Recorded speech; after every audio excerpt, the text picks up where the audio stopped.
بسم الله الرحمن الرحيم ونستغفره ونؤمن به ونتوكل عليه ونعوذ بالله من شرور أنفسنا ومن سيئات أعمالنا من يهده الله فلا مضل له ومن يضلله فلا هادي له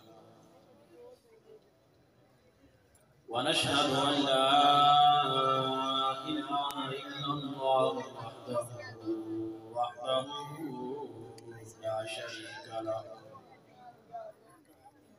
ونشهد أن سيدنا ومولانا محمدا عبده ورسوله أرسله بالحق بشيرا ونذيرا وداعيا إلى الله بإذنه وسراجا منيرا وقال الله تبارك وتعالى في القرآن المجيد والفرقان الحميد ألم يجدك يتيما فآوى ووجدك ضالا فهدى صدق الله مولانا العظيم وبلغنا رسوله النبي الأمي الكريم ونحن على ذلك لمن الشاهدين والشاكرين والحمد لله رب العالمين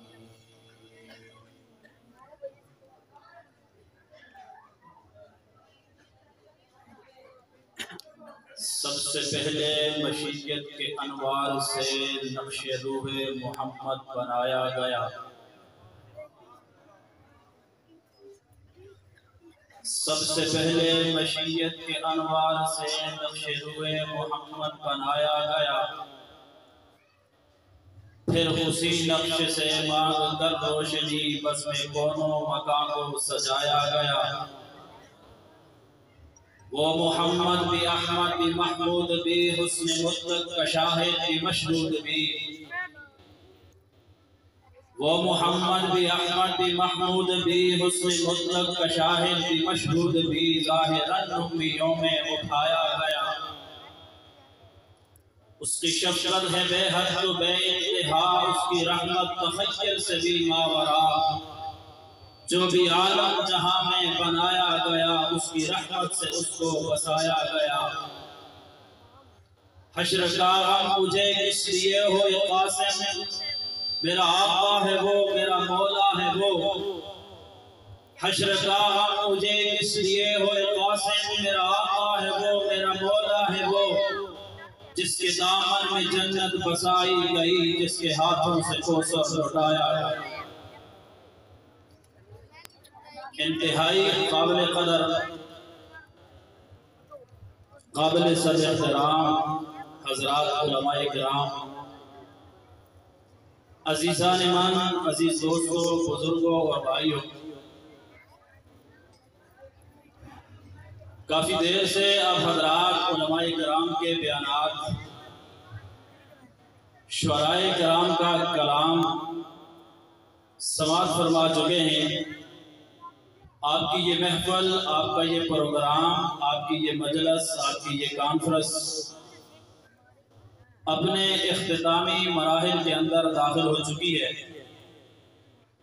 اسٹیج پر کثیر تعداد علماء کرام کی موجود ہے یقیناً آپ سب حضرات ان کی قیمتی بیانات اور تقاریر سے مستفید ہو چکے ہوں گے آخر کے اندر تقریر کے لیے نہیں صرف اپنی حاضری کے لیے اور حضرات کے حکم کی تعمیل میں آپ حضرات کے سامنے کچھ دیر کھڑا ہوں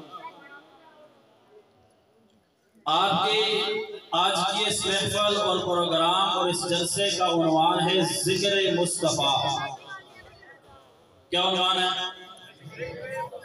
عنوان کیا ہے؟ ذکر مصطفیٰ۔ تھوڑی دیر کے لیے بس یہی نیت کر لیں کہ جتنی دیر ہم یہاں بیٹھے ہیں نبی پاک صلی اللہ علیہ وآلہ وسلم کا ذکر کریں یا ذکر سنیں، اور اس ذکر کرنے اور ذکر سننے کے بعد اللہ رب العزت آج کے بعد جتنی زندگی بچی ہے اللہ رب العزت کو ساری کی ساری زندگی ہمیں ذکر مصطفیٰ محمد الرسول اللہ صلی اللہ علیہ وآلہ وسلم کی سنتوں کے مطابق اتباع کے اندر پیروی کے اندر گزارنے کی توفیق عطا فرمائے۔ یہ اتنی سی نیت کر لیں تو آپ کی کانفرنس جلسے کا عنوان ہے ذکر مصطفیٰ۔ سامعین محترم، مصطفیٰ کا معنی علماء کرام موجود ہیں۔ مصطفیٰ کا معنی ایک چنا ہوا۔ کیا ہوا؟ کیا ہوا؟ چنا ہوا۔ اب تھوڑی دیر کے لیے ان چیزوں پر غور کرنی ہے جن چیزوں کو اللہ رب العزت نے نبی پاک صلی اللہ علیہ وآلہ وسلم کے لیے چنا، پسند کیا، منتخب کیا۔ اللہ رب العزت کی طرف سے ان چیزوں کا انتخاب نبی پاک صلی اللہ علیہ وآلہ وسلم کے لیے ہوا۔ دیکھیے ربیع الاول کا مہینہ ہے اور 12 ربیع الاول کے درمیان ایک رات، 2 راتیں اور 1 دن رہ گیا، یعنی کل نہیں پرسوں 12 ربیع الاول۔ نبی پاک صلی اللہ علیہ وآلہ وسلم کی ولادت کے متعلق علماء کرام نے کسی نے کہا 12 ربیع الاول، کسی نے کہا 8 ربیع الاول، کسی نے کہا 9 ربیع الاول۔ اس اختلاف سے ہٹ کر 2 منٹ کے لیے ان ساری باتوں کو بھی اگر مان لیا جائے، اگر یہی مان لیا جائے کہ نبی پاک صلی اللہ علیہ وآلہ وسلم 12 ربیع الاول کو ہی اس دنیا کے اندر تشریف لائے تو 12 ربیع الاول کا انتخاب بھی اللہ کی طرف سے ہوا۔ 12 ربیع الاول کو بھی اللہ رب العزت سے چنا۔ 12 ربیع الاول کو بیچنے کا فیصلہ بھی اللہ رب العزت کی طرف سے ہوا۔ اگر یہ مان لیا جائے جیسے علماء نے لکھا کہ آقا صلی اللہ علیہ وآلہ وسلم دنیا کے اندر 8 ربیع الاول کو لائے تو یہ 8 ربیع الاول کو بھی اللہ رب العزت نے اس کا چناؤ کیا، اس کا انتخاب بھی رب تعالیٰ کی طرف سے ہوا۔ اگر مان لیا جائے پیغمبر دنیا میں 9 کو تشریف لائے، یہ انتخاب بھی اللہ کی طرف سے ہوا ہے۔ اس سے پہلے اس بات پہ غور کیجئے، دنیا کے اندر سارے 12 مہینے ہیں اور 12 مہینوں کے اندر آپ علماء کرام سے سنتے ہیں سب سے افضل مہینہ جو ہے وہ رمضان المبارک کا مہینہ ہے۔ اللہ رب العزت نے جب اپنے پیارے محبوب صلی اللہ علیہ وآلہ وسلم کو بھیجنے کا فیصلہ فرمایا، جب ان کے لیے مہینے کو چنا تو رمضان کے مہینے کا انتخاب نہیں کیا۔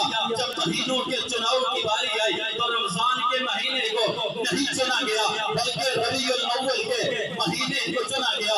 اگر پیغمبر رمضان میں تشریف لاتے کوئی یہ کہہ سکتا تھا کہ پیغمبر کی فضیلت رمضان کی وجہ سے ہے، پیغمبر کی عظمت رمضان کی وجہ سے ہے، پیغمبر کا کمال رمضان کی وجہ سے ہے۔ اللہ رب العزت نے اس لیے رمضان میں نہیں ربیع الاول کا انتخاب کیا اور ربیع الاول کا انتخاب کر کے دنیا کو یہ پیغام دیا کہ لوگوں مہینوں کی وجہ سے پیغمبر کو عظمت نہیں بلکہ پیغمبر کی وجہ سے مہینوں کو عظمت ملی ہے۔ پیغمبر کی وجہ سے مہینوں کو فضیلت ملی ہے، پیغمبر کی وجہ سے دنوں کو فضیلت ملی ہے، پیغمبر کی وجہ سے گھڑیوں کو فضیلت ملی ہے، پیغمبر کی وجہ سے وقت کو فضیلت ملی ہے، پیغمبر کی وجہ سے زمینوں کو فضیلت ملی ہے، پیغمبر کی وجہ سے آسمانوں کو فضیلت ملی ہے، پیغمبر کی وجہ سے مکانوں کو فضیلت ملی ہے۔ میں عرض یہ کر رہا تھا اللہ رب العزت نے جب چناؤ کیا مہینوں کا تو سب سے پہلے چناؤ ہوا ربیع الاول کا۔ اس کا ربیع الاول کا۔ اب تاریخیں میں نے 3 بتائی، علماء کرام بیٹھے ہیں، مان لیا جائے 12 کو بھیجا، 12 کا انتخاب بھی اللہ کی طرف سے ہوا۔ اگر آپ ابجد کا حساب لگائیں تو 12 پر پہنچنے کے بعد ایک حد بنتی ہے، اس حد کے اندر دو لفظ ایک ہے اور ایک دو ہے، اب ایک اور دو کو اکٹھا لکھیں تو یہ حد 12 بنتی ہے۔ اب یہ 12 حد ہے، اب یہ 12 انتہا ہے۔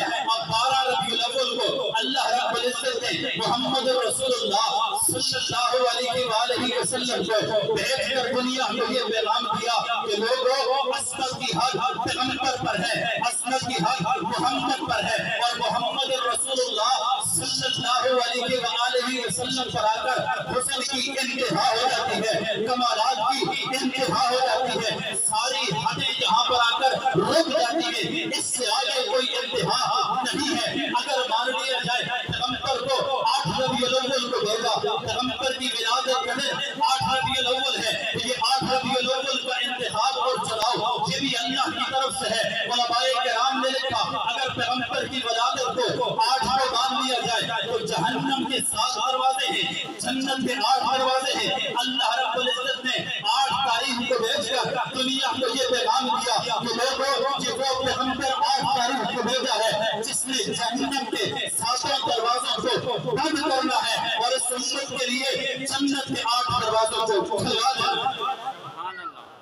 8 تاریخ اگر مان لیا جائے، بیٹا یہ یا مجھے دے دو یا آپ دے دو، مان لیا جائے کہ اگر 9 کو بھیجا نبی علیہ السلام کی ولادت اگر 9 ربیع الاول کو مانی جائے تو دیکھیے 9 کا وہ حصہ ہے، عدد کے اعتبار سے، اکائی کے اعتبار سے 1 سے شروع کریں اور 9 تک جائیں۔ 9 کا یہ وہ حصہ ہے کہ 9 کے حصے کے اوپر جا کر اس سے پہلے جتنے حصے آئے، جتنے عدد آئے، یہ سارے کے سارے 9 سے چھوٹے ہیں، یہ سارے کے سارے 9 سے نیچے ہیں اور 9 ان سب سے بڑا ہے۔ اب اگر کوئی کہے 10 9 سے بڑا ہے، 10 9 سے بڑا نہیں ہے، 10 9 کے بعد تو آیا ہے لیکن 9 سے بڑا نہیں، 10 کے اندر ایک صفر ہے، ایک ہے، یہ وہی صفر ہے جو ابتدا میں گزر چکا ہے، یہ وہی ایک ہے جو ابتدا کے اندر گزر چکا ہے۔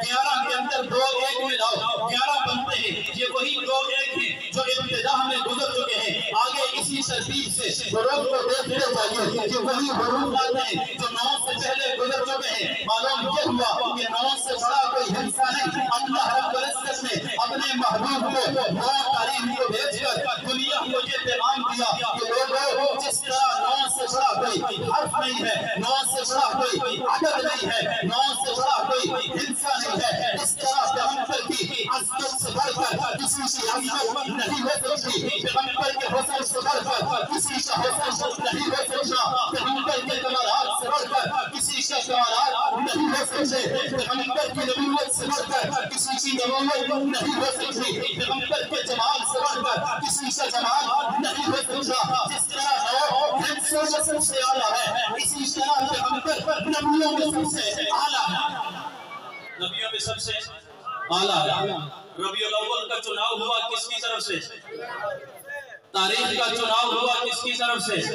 اللہ رب العزت کی طرف سے چناؤ ہوا، اور علماء کرام تشریف فرمائیں اللہ رب العزت نے جب بھیجنے کا فیصلہ کیا، نبی پاک صلی اللہ علیہ وآلہ وسلم کو جب بھیجنے کا فیصلہ کیا تو 3 مخلوقیں اللہ رب العزت کے ہاں بڑی برگزیدہ اور بڑی برکت والی، بڑی عظمت والی اور بڑی پاکیزہ ہیں۔ ان 3 مخلوقوں میں سے ایک جنات ہے، دوسرے فرشتے ہیں، تیسرے نمبر پر انسان ہے۔ یہ 3 مخلوقیں اللہ کے بہت نزدیک ہیں۔ اب اللہ رب العزت نے جب پیغمبر کو بھیجنے کا فیصلہ کیا تو فرشتوں میں نہیں بھیجا، جنات میں نہیں بھیجا، بلکہ انسانوں کا انتخاب ہوا۔ اب انسانوں کے انتخاب میں جب پیغمبر علیہ السلام کو جس جماعت میں بھیجنا تھا، انبیاء کی جماعت کا انتخاب ہوا۔ انبیاء کی جماعت میں سے حضرت خلیل اللہ کا انتخاب ہوا۔ حضرت ابراہیم کے 2 بیٹے تھے، ان 2 بیٹوں میں سے حضرت اسماعیل کا انتخاب ہوا۔ حضرت اسماعیل کے کئی قبیلے تھے، ان کئی قبیلوں میں سے قبیلہ بنو کنانہ کا انتخاب ہوا۔ بنو کنانہ کی کئی شاخیں تھی، کئی خاندان تھے، ان خاندانوں میں سے قریش کا انتخاب ہوا، اور قریش میں سے پھر ہاشمیوں کا انتخاب ہوا، ہاشمیوں میں سے پھر عبد المطلب کا انتخاب ہوا۔ عبد المطلب کے 10 بیٹے تھے، ان 10 بیٹوں میں سے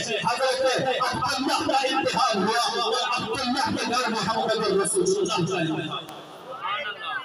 اللہ اکبر۔ محمد مصطفیٰ زندہ باد، شان محمد مصطفیٰ زندہ باد۔ یہ چناؤ کس کی طرف سے ہوا؟ ذکر مصطفیٰ، اور مصطفیٰ کا معنی مصطفیٰ کا معنی چنا ہوا۔ صرف یہ نام ہی نہیں چنا، پیغمبر خدا صلی اللہ علیہ وآلہ وسلم کے لیے اللہ رب العزت نے ایک ایک چیز کو چنا ہے۔ پیغمبر کے ساتھ جن چیزوں کی نسبت ہے ان چیزوں کا انتخاب اللہ رب العزت نے کیا ہے۔ پیغمبر کے ساتھ جو جو جڑا ہے ان سب کا انتخاب اور چناؤ اللہ کی طرف سے ہوا ہے۔ آپ جتنی چیزوں پر غور کرتے جائیں گے یہ چناؤ اللہ کی طرف سے ہوتا جائے گا۔ آپ پوری زمین کا حساب لگائیے اور زمین کے اوپر غور کیجیے۔ جب زمین کی باری آئی اس زمین کو چنا گیا، جس زمین کے اوپر کعبۃ اللہ موجود تھا، جس زمین کے اوپر بیت المقدس موجود تھا، اس زمین کا انتخاب ہوا۔ اب عرب اور عجم میں سے عرب کا انتخاب ہوا، عرب کا چناؤ ہوا۔ اللہ رب العزت نے ایک ایک چیز کو چن کر پیغمبر کی طرف منسوخ کیا ہے۔ علماء کرام نے یہاں تک لکھا، پیغمبر علیہ السلام نے فرمایا جب اللہ رب العزت نے مجھے بھیجنے کا فیصلہ کیا تو میرے اسلاف کو بھی پاکیزہ بنایا، مجھے جن ارحام کے اندر رکھا ان ارحام کو بھی پاکیزہ بنایا۔ مطلب کیا ہے؟ علماء کرام کی موجودگی میں عرض کرتا ہوں، جن پشتوں کے اندر پیغمبر نے آنا تھا وہ پشتیں حضرت عبداللہ سے لے کر حضرت آدم تک جا کر ملتی ہیں۔ ان ساری پشتوں کے اندر کہیں پر غلطی کا شائبہ ہو سکتا نہیں ہے، کہیں پر کسی قسم کی غلطی کا تصور کیا جا سکتا نہیں ہے۔ جن ارحام کے اندر پیغمبر کو رکھا گیا، مطلب یہ ہے کہ حضرت آمنہ سے لے کر اما حوا تک جن ارحام کے اندر پیغمبر کو بھیجنے کا فیصلہ کیا، یہاں پر کسی قسم کی غلطی کا شائبہ ہو سکتا نہیں ہے۔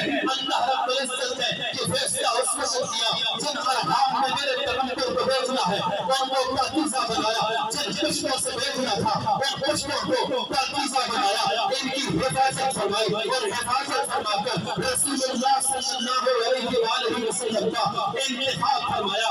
میں عرض یہ کر رہا ہوں پیغمبر کی طرف جن چیزوں کی نسبت ہے، جن ذرائع سے پیغمبر علیہ السلام دنیا کے اندر مبعوث ہوئے اور تشریف لائے، ایک ایک چیز پہ غور کیجیے۔ اللہ رب العزت نے ایک ایک چیز کو چنا بھی ہے، ایک ایک چیز کی حفاظت کی ہے، ایک ایک چیز کو پسند بھی کیا ہے، ایک ایک چیز کا انتخاب بھی کیا ہے۔ کہ سارے کے سارے انتخاب اور سارے کے سارے چناؤ اگر ہوئے ہیں تو کس کی طرف سے؟ کس کی طرف سے؟ اللہ کی طرف سے۔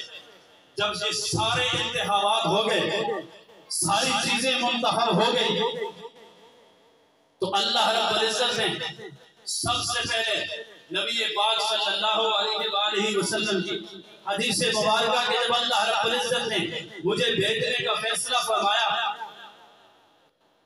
تو سب سے پہلے روح محمد اور نور محمد کو پیدا فرمایا۔ سب سے پہلے کس چیز کو پیدا فرمایا؟ نور محمد کو، روح محمد کو، نور محمد کو، نور نبوت کو پیدا فرمایا۔ اور یہی وہ نور ہے جس پہ ہم جھگڑتے ہیں، پتہ نہیں نور ہے بھی یا نہیں، نور ہے یا بشر ہے۔ اس نور سے مراد علماء کرام بیٹھے ہیں، اس نور سے مراد نور نبوت ہے۔ کون سا نور مراد ہے؟ نور اس نور نبوت کو سب سے پہلے پیدا فرمایا، اور اس لیے سب سے پہلے پیدا فرمایا کہ یہ وہی نور نبوت تھا جس نور نبوت کی وجہ سے اللہ رب العزت نے ساری دنیا کو روشن کرتا تھا۔ یہ وہی نور نبوت تھا جس کو سب سے پہلے پیدا فرمایا۔ اس نور کے ذریعے سے پوری دنیا کے اندر روشنی کو پھیلانا تھا۔ یہ وہی نور نبوت تھا جسے سب سے پہلے پیدا فرمایا۔ اس نور کی چمک کو مشرق اور مغرب تک، شمال اور جنوب تک اس نور کی چمک کو اللہ رب العزت نے پہنچانا تھا، اس لیے اس کو سب سے پہلے پیدا فرمایا۔ سب سے پہلے نور محمد کو پیدا فرمایا۔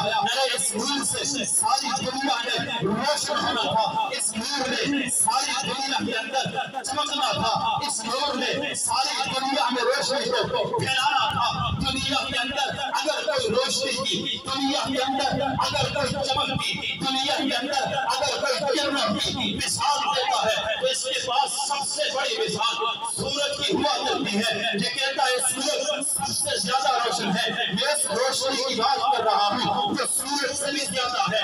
میں اس نور کی بات کر رہا ہوں جس کے سامنے سورج بھی اپنا کام نہیں کر سکتا. میں اس روشنی کی بات کر رہا ہوں جس نے سورج کو بھی پیچھے چھوڑ دیا. یہ وہی نور نبوت ہے. روشنی سورج میں رہتا ہے. اس نور سے روشنی پھیلی ہے اور آج تک جو روشنی پھیلی ہوئی ہے یہ اسی نور کی روشنی ہے. یہ اسی نور کی چمک ہے. سورج روشنی اس وقت دیتا ہے جب یہ طلوع ہو جاتا ہے اور طلوع ہو جانے کے بعد جب تک یہ طلوع رہتا ہے اس وقت تک اس کی روشنی ہوتی ہے. جب یہ غروب ہو جاتا ہے اس کی روشنی ختم ہو جاتی ہے. میں اس روشنی کی بات کر رہا ہوں, اس نور کی بات کر رہا ہوں جو ابھی تک دنیا میں طلوع نہیں ہوا تھا. طلوع ہونے سے پہلے بھی اس کی روشنی دنیا میں چمک رہی تھی. جب یہ دنیا میں طلوع ہوا اس وقت بھی اس کی روشنی سے دنیا چمک رہی تھی. جب یہ دنیا سے چلا گیا دنیا میں نہ رہا. دنیا میں سے جانے کے بعد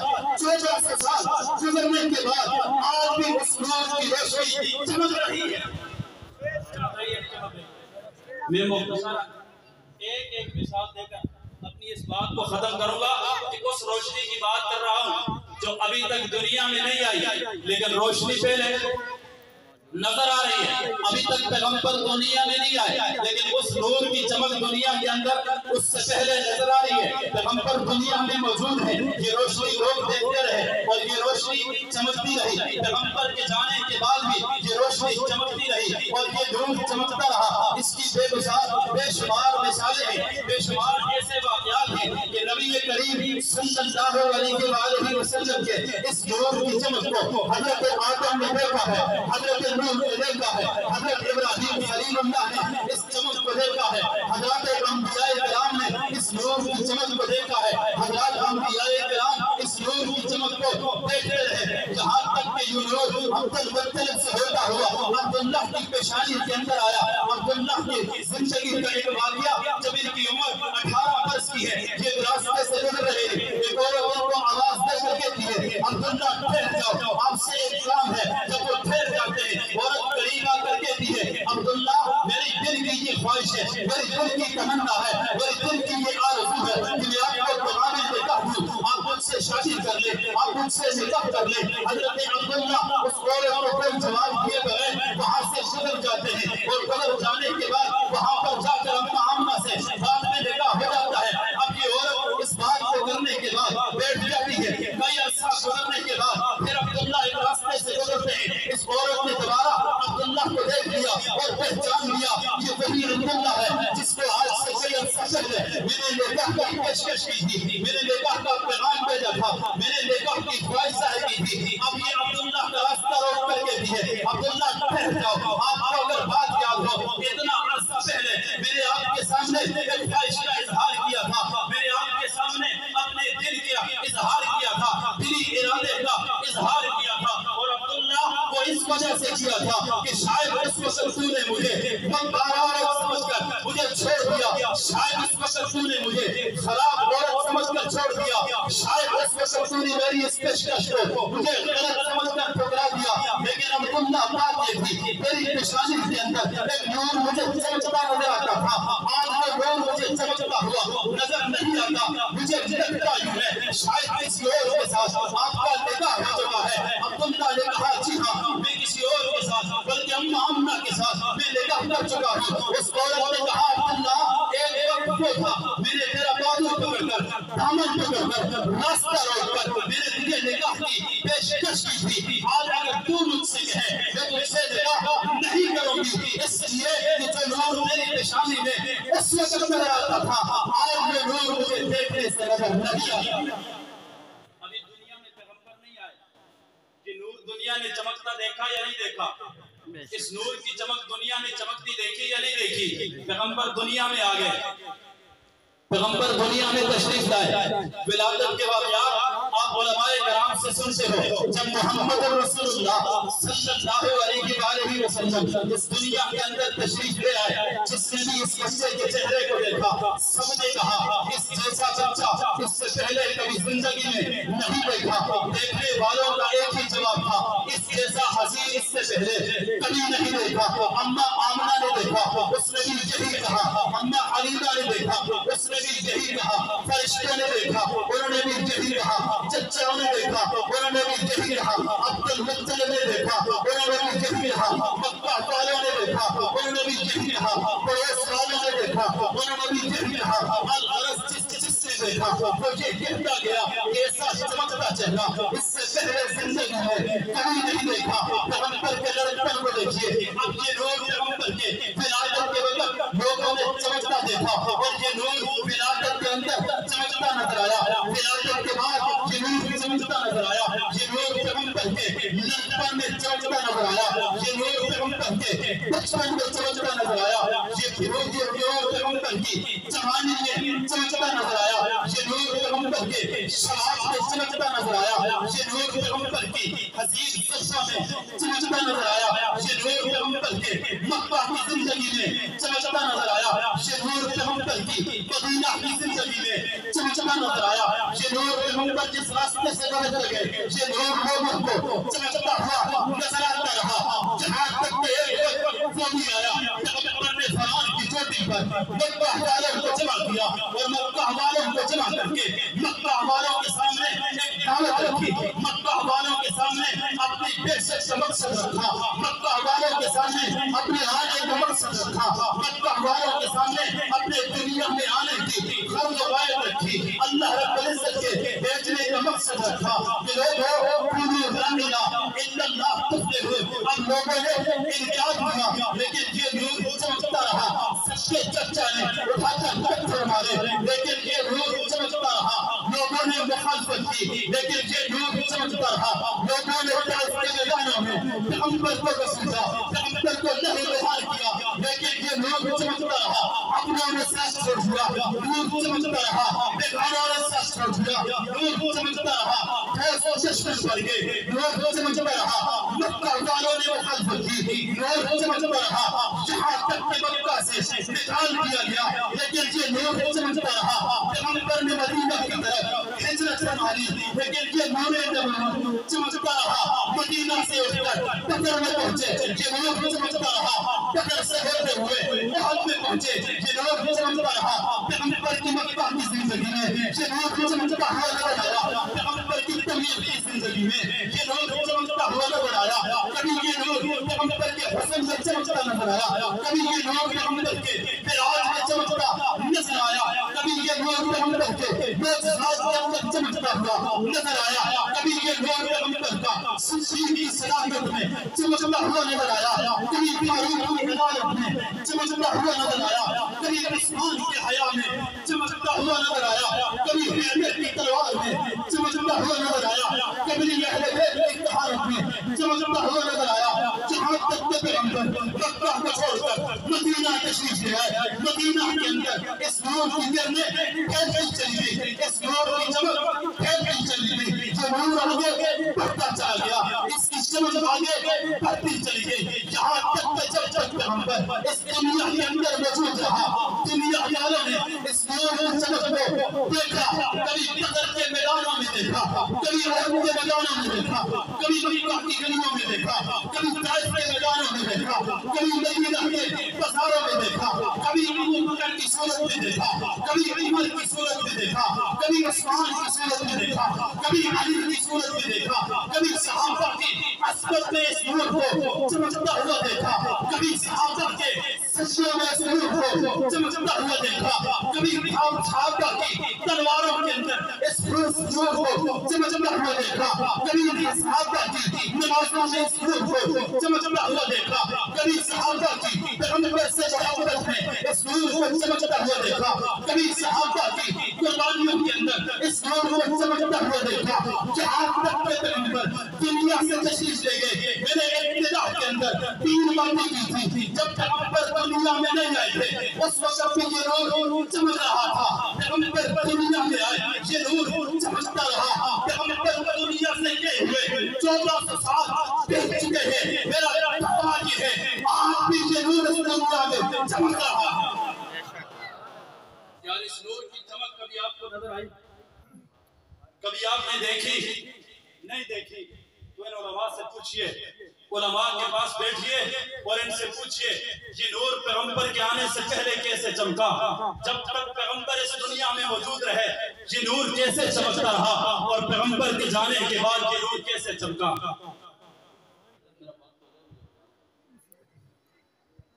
پیغمبر کے جانے کے بعد آخری بات اختصار کے ساتھ عرض کروں گا، پیغمبر کے جانے کے بعد یہ نور کیسے چمکا۔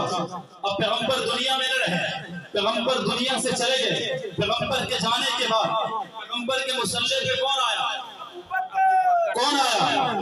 پیغمبر کے مسلح پہ کون آیا؟ اب پیغمبر کے جانے کے بعد پیغمبر کے منبر پہ کون آیا؟ پیغمبر کے جانے کے بعد پیغمبر کی جگہ پر پیغمبر کا جانشین کون آیا؟ ابو بکر صدیق ہے۔ پیغمبر دنیا سے چلے گئے، پیغمبر دنیا سے رخصت ہو گئے، اور پیغمبر کے جانے کے بعد ابو بکر صدیق کی دور خلافت کے اندر جو نور لوگوں نے چمکتا ہوا دیکھا، اور اس نور کی چمک لوگوں کو نظر آئی، یہ نور ابو بکر کی خلافت کے دور کے اندر چمکتا رہا۔ ابو بکر کے جانے کے بعد فاروق اعظم اس جگہ پر آئے، ان کے جانشین بنے۔ فاروق اعظم کے دور خلافت کے اندر یہ نور چمکتا رہا۔ فاروق اعظم کے جانے کے بعد عثمان ذو النورین کے دور خلافت کے اندر یہ نور چمکتا رہا۔ ان کے جانے کے بعد علی المرتضیٰ کی دور خلافت کے اندر یہ نور چمکتا رہا۔ ان کی خلافت کے بعد حضرت حسن کے دور کے اندر یہ نور چمکتا رہا۔ ان کے جانے کے بعد خلافت دینے کے بعد امیر معاویہ کی خلافت کے زمانے کے اندر یہ نور دنیا کے اندر چمکتا رہا۔ صحابہ جب تک اس دنیا میں رہے اس نور نبوت کو آگے پھیلاتے رہے، اس کی چمک ساری دنیا دیکھتی رہی۔ آج کہیں گے آج تک کیسے پہنچا؟ صحابہ کو جانے کے بعد یہ نور تابعین کے اندر چمکتا نظر آیا، تابعین کے اندر چمکتا نظر آیا، تابعین کے جانے کے بعد کبھی یہ نور فقہاء کے اندر چمکتا نظر آیا، فقہاء کی فقاہت کے اندر چمکتا نظر آیا، اماموں کی امامت کے اندر یہ نور چمکتا نظر آیا، علماء کے علم کے اندر یہ نور چمکتا نظر آیا۔ کبھی یہ نور امام ابو حنیفہ کی فقاہت میں چمکا، کبھی یہ امام شافعی کے تقوی اور طہارت کے اندر چمکا، کبھی یہ امام مالک کے صحت کے اندر چمکا، کبھی امام احمد بن حنبل کی استقامت کے اندر چمکا، کبھی یہ نور شاہ ولی اللہ کے کردار کے اندر چمکتا رہا، کبھی یہ نور شاہ اسماعیل کی جہاد کے اندر چمکتا ہوا لوگوں کو نظر آیا۔ یہ نور چمکتا ہندوستان تک پہنچا، دارالعلوم کی دیوبند کی بنیادوں کے اندر چمکتا نظر آیا، پھر دارالعلوم دیوبند کی بنیادوں سے آگے کبھی تو یہ رشید احمد جمہور کے اندر چمکتا نظر آیا، کبھی یہ حسین احمد مدنی کی شکل میں چمکتا نظر آیا، کبھی یہ مولانا قاسم نانوتوی کی صورت کے اندر چمکتا نظر آیا، کہ فیض وہاں سے چمکتا رہا، دارالعلوم دیوبند کا فیض پوری دنیا کے اندر پھیلا، جہاں تک کہ فیض جاتا رہا، جہاں تک اس نور کی کرنیں چاہتی رہی۔ کبھی یہ نور عطا اللہ شاہ بہاری کی خطابت کے اندر چمکتا ہوا نظر آیا، اور کبھی یہ نور مفتی محمود کی سیاست کے اندر چمکتا ہوا نظر آیا، کبھی یہ نور غلام غوث مشاوی کی بہادری اور شجاعت کے اندر چمکتا ہوا نظر آیا، پھر کبھی یہ نور جنگ سے اٹھنے والے اس حق نواز کی للکار کے اندر چمکتا نظر آیا۔ یہ نور آگے چلتا ہوا کبھی ضیاء الرحمن فاروقی کی تاریخ کے اندر اور بڑی قرآن کے اندر چمکتا ہوا نظر آیا۔ یہ نور آگے چلتے ہوئے اعظم حضارت کی للکار اور جلال کے اندر چمکتا نظر آیا۔ یہ نور آگے چلتے ہوئے علامہ علی شیخ علم کے اندر چمکتا نظر آیا۔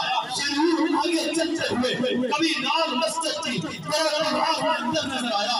یہ نور آگے چلتے ہوئے آج جہاں تک بھی پہنچا، اگر اس نور کی چمک کو دیکھنا ہے، صحابہ کے اندر دیکھنا ہے، صحابہ کی قربانیوں کو دیکھنا ہے، قربانیاں دینے کے بعد بھی اس نور کی چمک ختم نہیں ہوئی، اس نور کو تمیم کے اندر دیکھنا ہے۔ یہ صحابی نظر آتا ہے، تمیم میں دیکھنا ہے، صحابی نظر آتا ہے، اماموں کے اندر دیکھنا ہے، صحابی نظر آتا ہے، مدارس میں دیکھنا ہے، صحابی نظر آتا ہے، تبلیغ میں دیکھنا ہے، صحابی نظر آتا ہے، تقوی کے اندر دیکھنا ہے، صحابی نظر آتا ہے، درس و شدیث میں دیکھنا ہے، صحابی نظر آتا ہے۔ اس وقت صحابہ اکرام نے پیغمبر سے محبت کی، اس محبت کے اندر بھی نظر آتا ہے۔ آج علماء نے اس کو صحابہ سے محبت کی، اس محبت کے اندر بھی ضرور نظر آتا ہے صحابہ جیسی غلامیاں کر کر، جیلوں میں جا کر، ہتھیلیاں پہن کر، سینوں سے گولیاں کھا کر، بچوں کو یتیم کرا کر، عورتوں کو گمراہ کرا کر، ہتھیلیوں کو قبول کر کے، پیڑوں کو قبول کر کے، بغل میں سایہ سے کر بچے یتیم کرا کر، صحابہ کے غلام آج بھی میدان کے اندر صحابہ کا نام ہے، کھڑے ہیں اور یہ دعوے کے ساتھ کھڑے ہیں جس طرح اللہ رب العزت نے ایک ایک چیز کو پیغمبر کے لیے پسند کیا ہے، ایک ایک چیز کو پیغمبر کے لیے چنا ہے، ایک ایک چیز کو پیغمبر کے لیے انتخاب کر کے اللہ رب العزت نے بھیجا ہے، جس طرح باقی چیزوں کا انتخاب اللہ کی طرف سے ہوا ہے، ہمارا ایمان یہ ہے صحابہ کا انتخاب پیغمبر کے لیے اللہ کی طرف سے ہوا ہے۔ مختصر سی بات آپ سے پوچھ کر بات ختم کرتا ہوں، پیغمبر کی طرف جن جن چیزوں کی نسبت ہے، جن جن چیزوں کا تعلق ہے، یا جن جن چیزوں کو پیغمبر نے پسند کیا ہے، ان میں سے اگر کسی ایک چیز کا بھی انکار کیا جائے، پیغمبر نے جس کھانے کو پسند کیا اس کھانے سے انکار کر دیا جائے اور کوئی کہے مجھے یہ کھانا پسند نہیں، گستاخی ہے نہیں۔ مفتی صاحب ہمارے بہت بڑی گستاخی ہے۔ اپنے ضمیر سے پوچھئے، اپنے دل سے پوچھئے، اپنے ایمان سے پوچھئے، جس پگڑی کی نسبت پیغمبر کے ساتھ پیغمبر نے پگڑی کو پسند کیا، کوئی کہے مجھے یہ پگڑی پسند نہیں، گستاخی ہے یا نہیں؟ پیغمبر کے لباس کے متعلق کوئی کہے مجھے یہ لباس پسند نہیں، ہے یا نہیں ہے؟ پیغمبر کے نامین مبارک کے متعلق کہے مجھے یہ پسند، مجھے ان سے نفرت ہے، مجھے پسند، نعوذ باللہ۔ کوئی بھی چیز جس کا تعلق پیغمبر سے ہو، اگر اس کے متعلق کوئی کہے مجھے یہ پسند نہیں، جب میں اس کو پسند نہیں کرتا، وہ کیا ہے؟ وہ کیا ہے؟ میں نے عرض کیا ایک ایک چیز کا انتخاب اللہ کی طرف سے پیغمبر کے لیے ہوا، اور یہ جتنی بھی چیزیں ہیں پیغمبر سے جتنی بھی چیزیں ہم تک پہنچی، ان ساری چیزوں کی خبر کس نے دی؟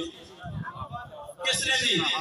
ہمیں کس نے بتایا کہ پیغمبر کی زلفیں اتنی خوبصورت تھی؟ ہمیں کس نے بتایا کہ پیغمبر کا چہرہ چاند سے زیادہ خوبصورت تھا؟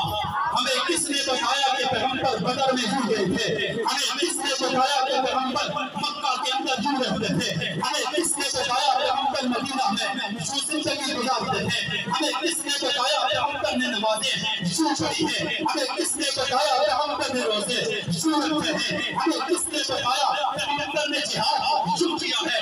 ہمیں کس نے بتایا پیغمبر نے سجدہ یوں کیا ہے؟ ہمیں کس نے بتایا پیغمبر کا تقویٰ اس کا تھا؟ ہمیں کس نے بتایا پیغمبر نے راتوں کے نوافل کیسے پڑھے ہیں، راتوں کی عبادت کیسے کی ہے، پیغمبر نے تجارت کیسے کی ہے، پیغمبر نے لین دین ایسا کیا ہے؟ ہمیں کس نے بتایا پیغمبر کا اخلاق کیسا تھا؟ ہمیں کس نے بتایا پیغمبر کے معاملات کیسا تھے؟ پورے کے پورے دین کو اٹھا کر ایک طرف رکھیے، دل سے سوال کیجئے، علماء سے پوچھئے، مفتیان کرام سے پوچھئے کہ سارا کا سارا دین ہم تک پہنچا ہے، ہم تک پہنچانے والے